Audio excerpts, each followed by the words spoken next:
actually safely discard them? All right, here to help us break it down, we got Burton Kelso, who specializes in cybersecurity and technology. He also has a host of other jobs, TV personality. Kelso, it's a pleasure. Thank you for joining us, sir. All right, so how do we properly get rid of old electronics? Let's start with a cell phone. What's the first thing someone needs to do?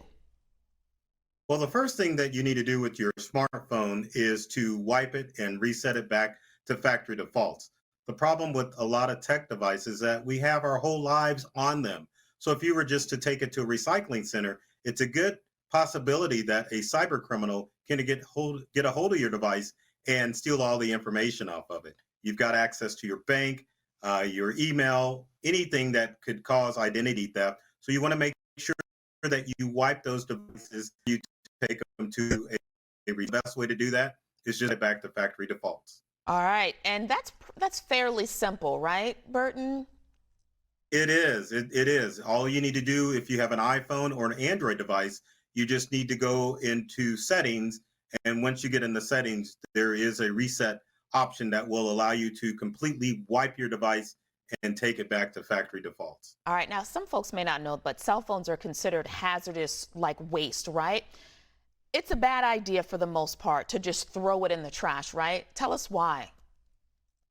Well, cell phones have lithium, not lithium, but they have basically the rechargeable batteries in these devices are very bad for the environment. So if you throw them in a landfill, it definitely can leak toxins into the soil and cause problems. Always a good idea to find a recycling center near you that will allow you to properly recycle that device and to help keep our environment clean. All right, perfect. But are there some devices that we can recycle? Like on our Uh, own? well, yeah, there are certain things that you can do with smart devices. Like you can repurpose those devices. So if you have Mhm. an outdated cell phone, you can give those to elderly family members or to your kids. Even with the 3G end of life that is coming up next, um, older tablets can be connected to Wi-Fi, and then you can use those like a iPod, or you can use them to play video games if you just want with your device. All right, so Burton, I got to ask you, how is the U.S. doing in regards to recycling electronics?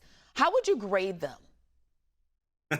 Not very high, unfortunately, because a lot of the recycling centers that you take your devices to, they end up going to overseas to China and other places like that. So definitely, as an industry, we can do a better job as far as making sure that we're getting rid of our tech devices and setting up places where you can easily take those old smartphones, tablets, and even computers so that they're safely recycled.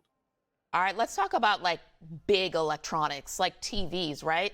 Recycling those, I'd imagine, based on research, it's not cheap. So, how much are we talking to have someone come in and, let's say, clear out a garage of old electronics from the TVs that used to sit on the floor, those big old boxes that Oh, heck yes. become like a stand for your new TV?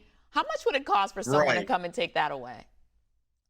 Those old tube TVs and devices can cost you anywhere from 25 to $50. Oh, that's not bad. Again, those that's not too bad, but most people think when it comes to recycling that they can just take their devices in and get them recycled for free. For most items, that is a good possibility, but for those older TVs, console TVs, no, you will have to pay a fee. And a lot of times it depends on which recycling center that you take those devices to. So call ahead, make sure number one that they can take those old TVs, and number two, always find out the price so that you don't get sticker shock when you try to take old devices into a recycling center. Yeah, or you put it on the street and end up with a fine. That's also not a good idea as well. All right, Burton, do you believe manufacturers should be responsible for providing a place for consumers to safely dispose their electronics? I know Apple actually offers that on their website for free. Yes, I do think manufacturers should be responsible, but there are a lot of tech manufacturers that will take your old devices for a trade-in.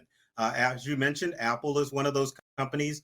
Dell is a company where you can take your old devices or trade them in for a newer devices. And I believe HP, for both their computers and their printers, will allow you to do a trade-in on your old device to get some money towards a new device. Again, some people don't take advantage of this because they expect a higher value for their old technology. But you have to remember when you buy tech devices, the resale value drops significantly once it's out of the box and in your hands. So just keep that in mind. It's a whole process of owning technology that it's not going to be as valuable as you think it is. And just get into the mindset of recycling those old devices. All right, Burton, I'm going to squeeze one last question in with you.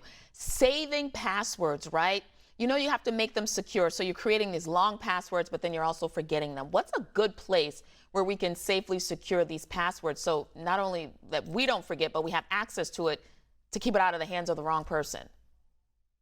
So, quickly, two things. Number one, people need to get out of the habit of using passwords and start using passphrases. Mm. Passphrases are two non related words that create a long password. So, a good passphrase would be like purple chicken or purple tiger, followed by special characters and numbers. As far as storing those passwords, the quickest and easiest way to do it is within your favorite web browser. Doesn't matter if you use Safari, Chrome, Firefox, or even Opera, you have the option to save those passwords. So when you get that prompt that says, hey, do you want to save this password for the site? You say yes, because number one, it helps you keep track of those passwords and will log you into those sites. But also, password keepers will alert you if a password or passphrase that you use has fallen on the dark web. So criminals look for that. So if your password matches something on the dark web, you want to change it immediately. All right, Burton, we squeezed a lot of information in a little bit of time. Thanks a lot for joining us this afternoon. Happy holidays, sir. Happy New Year, better yet. Thank you. Same to you. Thank you.